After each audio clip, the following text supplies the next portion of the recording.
With a news update on WHTC Holland's Cool FM, I'm Gary Stevens. Last night's severe storms knocked out power to over 100,000 customers at its peak, with wind gusts as strong as 60 miles an hour, downing power lines statewide. Consumers Energy has about 500 crews around the state responding to the matter.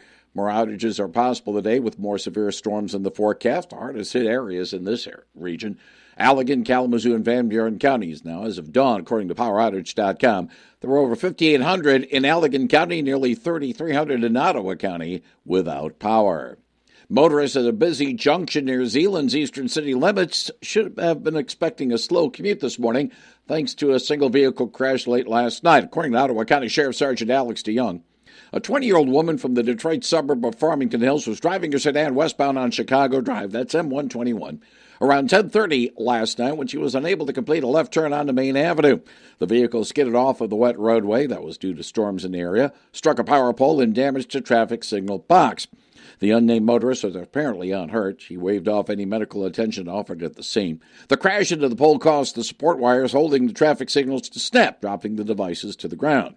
MDOT crews were able to get the signals back up, but it won't be until after dawn before technicians are able to repair the box and restore normal signal service. The incident remains under investigation. Anyone with any information has to contact the Ottawa County Sheriff's Office. Meanwhile, a couple persons were hospitalized after the motorcycle that they were on collided with a downed tree southeast of Martin during last night's storms.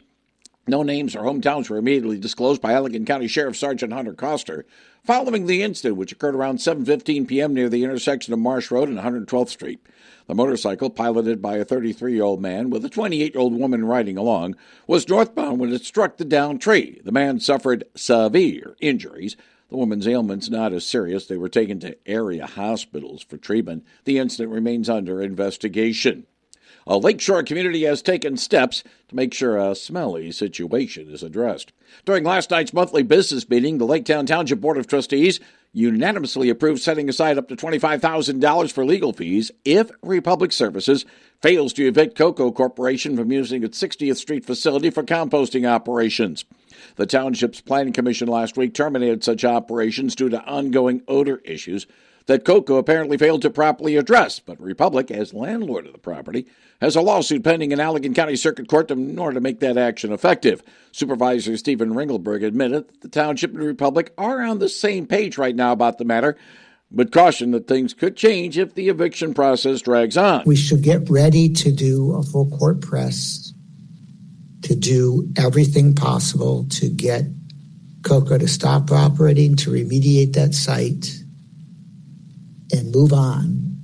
And to the extent that doesn't, we have to, at some point, we will be bound to hold the landlord responsible for the activities of their tenant, which is Cocoa. The allocation will go towards the township retaining separate counsel on the matter, as current township attorney Ron Bulchey also has Republic as one of his clients. There is no timetable as to if or when Cocoa will be removing its operations from the site. A 50-year-old Allegan man was arrested on Tuesday following a police chase in Van Buren County. David LeMay was wanted on failing to appear warrants in both Berrien and Allegan counties, and authorities needed to use stop sticks and the chase along Red Arrow Highway near Hartford. A search of his vehicle reportedly found nearly an ounce of meth, a stolen handgun, and an open bottle of whiskey. LeMay also faces additional charges as a result of the incident.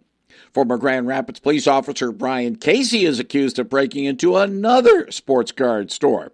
Now, Casey allegedly went into Playmakers Collectibles in Hudsonville on the night of March 25th and stole cards worth around $15,000. Well, the 40-year-old is also accused of breaking into Johnny Ford's sports cards and memorabilia in Grand Rapids on May 24th, stealing thousands of dollars worth of cards and merchandise there. Casey resigned as a Grand Rapids officer for personal reasons on April 1st. American Axle and the UAW have reached a tentative deal on a new contract after a 10-day strike in Three Rivers. UAW President Shawn Fain says they've won back nearly 20 years of struggle. Employees will have their pay increased to $30 an hour by 2030 if the contract is ratified.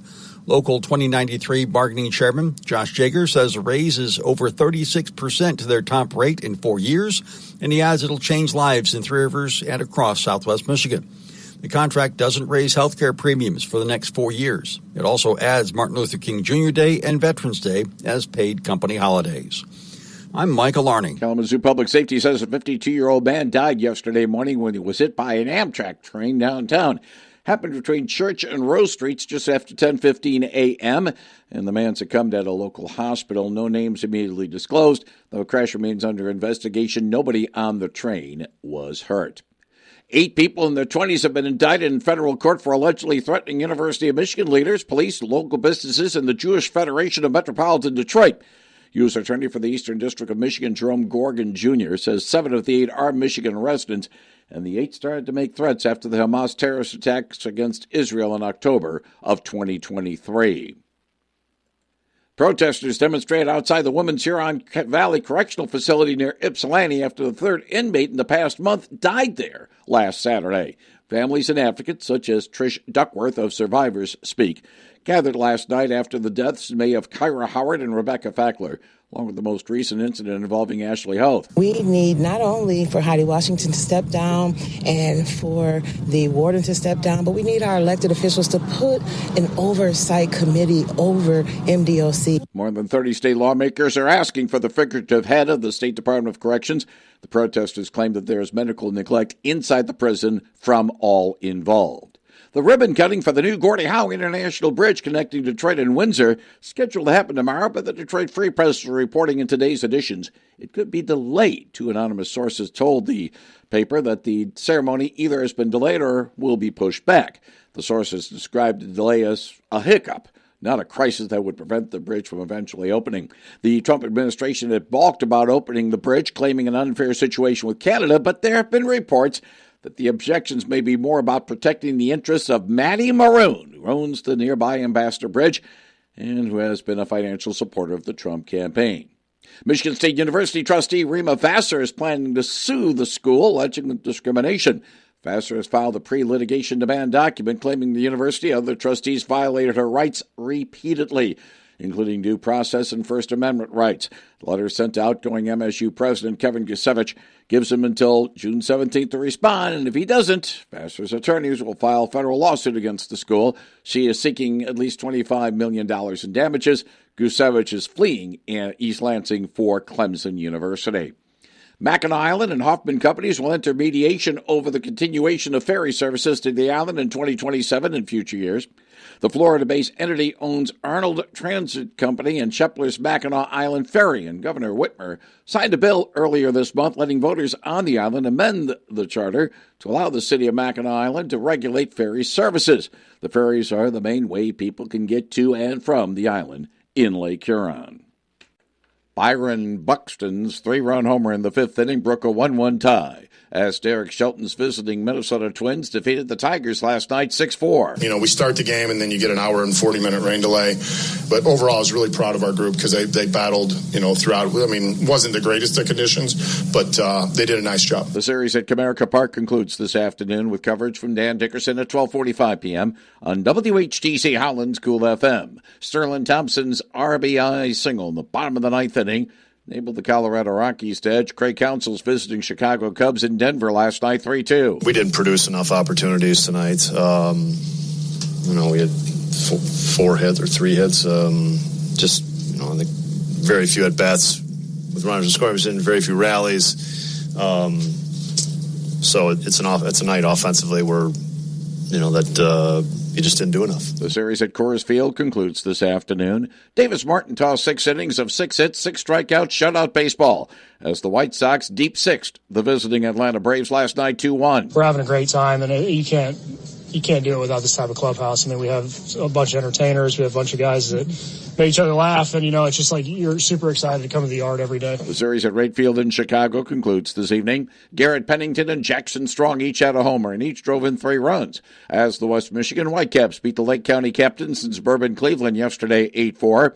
The series at Classic Park in Eastlake continues this evening, and the LPGA Dow Championship begins today at the Midland Country Club. Get the latest news anytime at WHTC.com.